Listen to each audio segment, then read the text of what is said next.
नमस्कार, मैं सौरभ शुक्ला और आप देख रहे हैं न्यूज 18। अमेरिका और ईरान के बीच तनाव एक बार फिर खतरनाक मोड़ पर पहुंचता दिखाई दे रहा है। इस बार वजह बनी है एक ऐसी घोषणा जिसने पूरी दुनिया का ध्यान अपनी ओर खींच लिया है। ईरान समर्थित Iraqi militia group Islamic resistance in Iraq ने अमेरिका के राष्ट्रपति डोनाल्ड ट्रंप की हत्या करने वाले को $1 करोड़ यानी करीब 85 करोड़ रुपए का इनाम देने का बड़ा ऐलान किया है। लेकिन आखिर यह इनाम क्यों घोषित किया गया? इसका संबंध 2020 में हुए उस अमेरिकी ड्रोन हमले से कैसे है जिसमें ईरान के सबसे ताकतवर सैन्य कमांडर कासिम सुलेमानी मारे गए थे? और क्या इस ऐलान से अमेरिका ईरान के रिश्ते फिर एक बड़े टकराव की ओर बढ़ रहे हैं? आइए सबसे पहले समझते हैं कि मामला क्या है। इराक में सक्रिय और ईरान समर्थित एक मिलिशिया संगठन इस्लामिक रेजिस्टेंस इन इराक ने सार्वजनिक रूप से कहा है कि जो भी डोनाल्ड ट्रंप की हत्या करेगा उसे $10 मिलियन यानी भारतीय मुद्रा में लगभग 85 करोड़ रुपए का इनाम दिया जाएगा। संगठन का दावा है कि यह घोषणा बदले की कार्रवाई के तौर पर की गई है। अब सवाल है, बदला किस बात का है? इसके लिए हमें 3 जनवरी 2020 में जाना होगा। उस समय डोनाल्ड ट्रंप अमेरिका के राष्ट्रपति थे। अमेरिका ने इराक की राजधानी बगदाद एयरपोर्ट के पास एक ड्रोन हमला किया था। इस हमले में ईरान की IRGC की कुद्स फोर्स के प्रमुख कासिम सुलेमानी मारे गए थे। उनके साथ इराकी militia commander Abu Mahdi al Muhandis की भी मौत हो गई थी। अमेरिका ने उस समय कहा था कि सुलेमानी अमेरिकी सैनिकों और हितों पर हमलों की योजना बना रहे थे, इसलिए ये कार्रवाई की गई। लेकिन ईरान ने इसे अपनी संप्रभुता और राष्ट्रीय सम्मान पर हमला बताया। तभी से ईरान और उससे जुड़े संगठन लगातार कहते रहे कि सुलेमानी की मौत का बदला लिया जाएगा।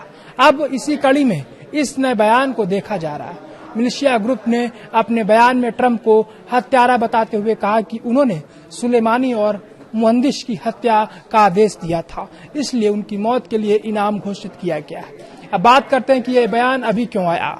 हाल ही में व्हाइट हाउस में इराक के प्रधानमंत्री के साथ बैठक के दौरान डोनाल्ड ट्रंप ने 2020 के ड्रोन हमले का जिक्र किया। रिपोर्ट्स के मुताबिक ट्रंप ने कहा कि उन्होंने अपने पहले कार्यकाल में सुलेमानी को मारने का फैसला लिया था और अगर ऐसा नहीं किया होता तो आज हालात अलग हो सकते थे। उन्होंने यह भी कहा कि ईरान के नेता खुद सुलेमानी से डरते थे। यानी ट्रंप ने एक बार फिर उस ऑपरेशन का बचाव किया और उसके कुछ समय बाद ये इनामी घोषणा सामने आ गई। अब सवाल उठता है कि क्या ये सिर्फ एक बयान है या फिर इसे गंभीर खतरे के तौर पर देखा जा रहा है। दरअसल अमेरिकी सुरक्षा एजेंसियां पहले भी कह चुकी हैं कि ईरान समर्थित संगठन अमेरिकी ठिकानों और सैनिकों पर कई बार ड्रोन, रॉकेट और मिसाइल हमले कर चुके हैं। इतना ही नहीं, साल 2024 के अमेरिकी राष्ट्रपति चुनाव अभियान के दौरान भी ट्रंप की सुरक्षा को लेकर कई बार खतरे सामने आए। 13 जनवरी 2024 को पेंसिल्वेनिया के बटलर में चुनावी रैली के दौरान ट्रंप पर गोली चली थी। गोली उनके कान को छूते हुए निकल गई थी और वे बाल बाल बच गए थे। इसके कुछ समय बाद फ्लोरिडा में उनके गोल्फ कोर्स के पास भी एक संदिग्ध व्यक्ति को गिरफ्तार किया गया था।